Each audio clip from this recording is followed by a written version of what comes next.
व्यर्थ नहीं। देखिए दूसरा है अनिवार्य आवश्यकता वस्तु जो अगर मतलब ये मतलब क्या इसी आधार पर मतलब क्या है, अगर हम मतलब क्या निर्णय करने लगे तो एक अवयस्क है उसे जीवन की अनिवार्य आवश्यकता की वस्तु के लिए पैसा कौन देगा? वो तो मतलब जिंदगी नहीं जी सकेगा। मैंने आपको बताया लॉ में क्या किया गया, लॉ में अवयस्क को मतलब कि क्या संरक्षण दिया गया है, लॉ में अवयस्क के हितों की संरक्षा की गई है, जिसमें बताया गया है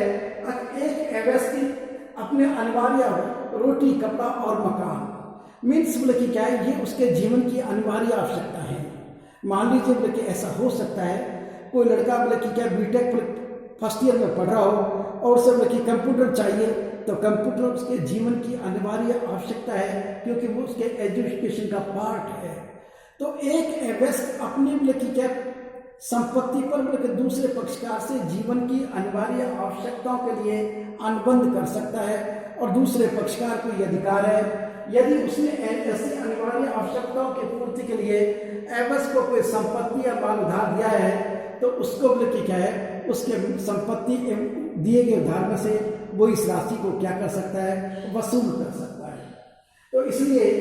लेकिन बोले कि क्या है एक अवयस्क जीवन की अनिवार्य आवश्यकताओं को छोड़कर मान लीजिए एक्स वाई से इस आधार पर 10,000 पर ले मुझे कश्मीर घूमने जाना है, मेरे दोस्त भी जाएंगे, उसके ऊपर 20,000 रुपये खर्च होंगे, तो ये उसके जीवन की अनिवार्य आवश्यकता नहीं। लेकिन अवयस्क यदि कोई बीमार हो गया और हॉस्पिटल में बोले कि क्या भर्ती है तो ये उसके जीवन की अनिवार्य आवश्यकता है। इसके लिए क्या गया मन पूर्णतः वैधानिक होता है। अवयस्क भारतीय साझेदारी अधिनियम का सेक्शन ये कहता है अवयस्क एक साझेदार हो सकता है।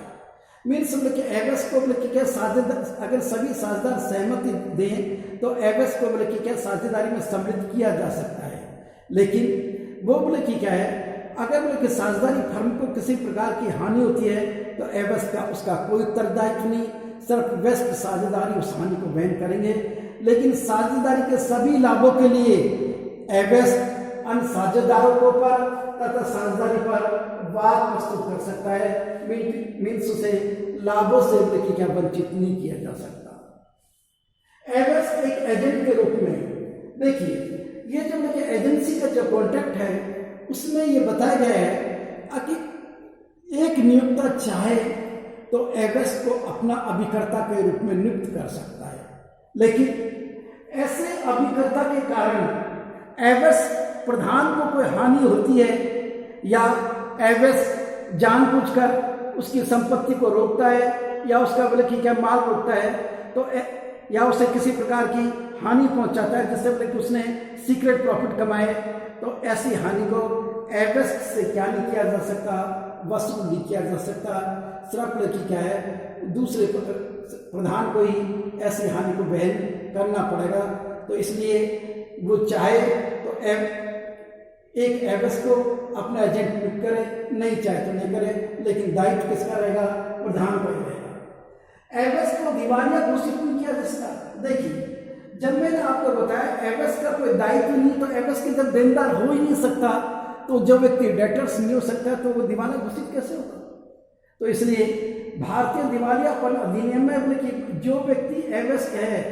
कारण क्या है अवयस्क लाभों में से हिस्सा ले सकता है लेकिन दायित्व उसका कुछ है ही नहीं, तो इसलिए भारतीय दिवालियापन अधिनियम के अनुसार अवयस्क को दिवालिया घोषित नहीं किया जा सकता। अवयस्क एक अंशधारी के रूप में हो सकता है। मीन्स भारतीय कंपनी अधिनियम 2013 के अंतरिम यदि अनुमति दें, देखिए सामान्य रूप में तो बोले कि अवयस्क बोले कि क्या अंशधारी नहीं हो सकता, कारण क्या है अवयस्क अनुबंध करने में सक्षम नहीं है। लेकिन भारतीय कंपनी अधिनियम 2013 ये कहता है कि यदि कंपनी के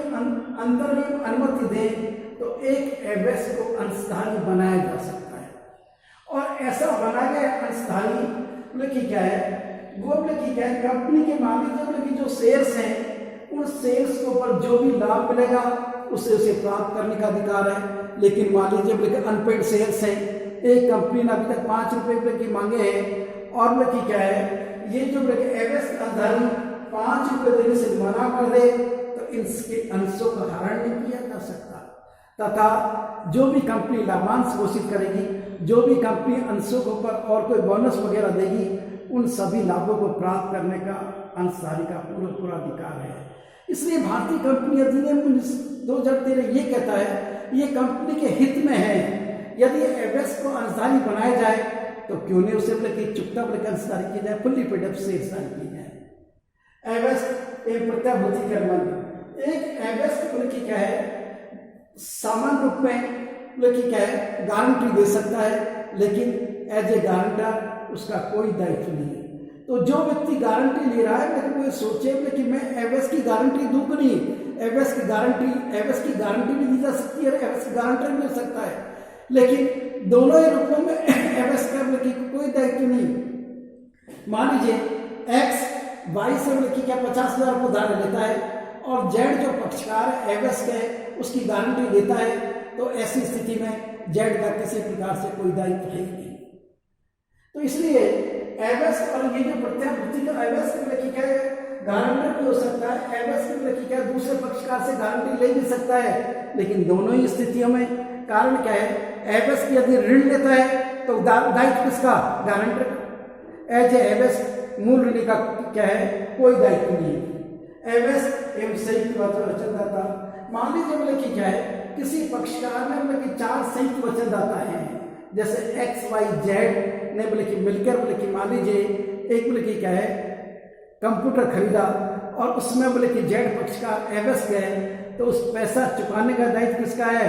एक्स और वाई का है, जेड का किसी प्रकार से कोई दायित्व नहीं। कारण क्या है एवेस और जब संयुक्त वचनदाता होते हैं तो ऐसी स्थिति में बोले कि जो पक्षकार का जो दायित्व है वो एवेस का किसी प्रकार का दायित्व नहीं होता, जो व्यस्त पक्षकार हैं उनका ही क्या दायित्व होता है। विनिमय सार्वलेख एवं एवेस, देखिए एक एवेस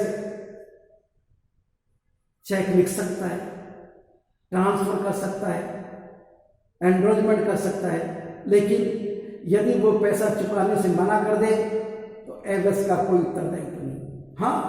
यदि एवेस ने दूसरे पक्षकार के ऊपर चेक लिखा है तो एवेस को पूरा अधिकार है वो पैसा वसूल कर ले, क्योंकि मैंने आपको बताया एक एवेस को अपने अधिकारों से आप वंचित नहीं कर सकते, लेकिन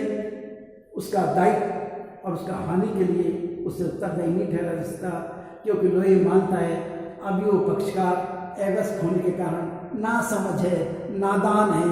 वो अपने हितों को ऊपर पड़ने वाले प्रभावों को समझ नहीं पाता। एवेस एक अंशधारी के रूप में मैंने आपको पहले भी बता चुका। अगले की क्या है एक एवेस को कंपनी का अंशधारी बनाया जा सकता है, लेकिन कंपनी के हित में ये होगा। अगले की क्या है उसे फुल्ली पेड अप शेयर्स जारी किए जाएं। कारण क्या है अगर आपने बोले कि उसको पार्टली पेड अप शेयर्स जारी किए तो ऐसी स्थिति में जो रिमेनिंग अमाउंट है उसको चुकाने के लिए उसका कोई उत्तरदायित्व नहीं, लेकिन सभी लाभों को प्राप्त करने का उसे पूरा अधिकार है। तो देखिए छात्रों, लेकिन मैंने आपको जो अब तक जो पॉइंट्स बताए हैं इनमें आपने ये देखा होगा अगले की क्या है एवेस जो व्यक्ति है उसका अगले की क्या है सब की क्या है अधिकार ज्यादा है, दायित्व कम है। कारण क्या है लॉ की मैंने बताया जो भी कमजोर होता है उसकी क्या रक्षा करता है, तो लॉ ये मान के चलता है अब ये एवेस नादान है, ना समझ है, इसलिए बोले कि क्या है उसकी रक्षा करने का दायित्व बोले कि क्या है सरकार का है, कानून का है। इसलिए एवेस को बोले कि क्या है लॉ में अधिकार ज़्यादा दिए गए हैं और एवेस के दायित्व कम दिए गए हैं। तो इसलिए इन सब बातों को मद्देनजर रख के हम बोले कि क्या है इस एवेस के आगे की स्थिति के बारे में नेक्स्ट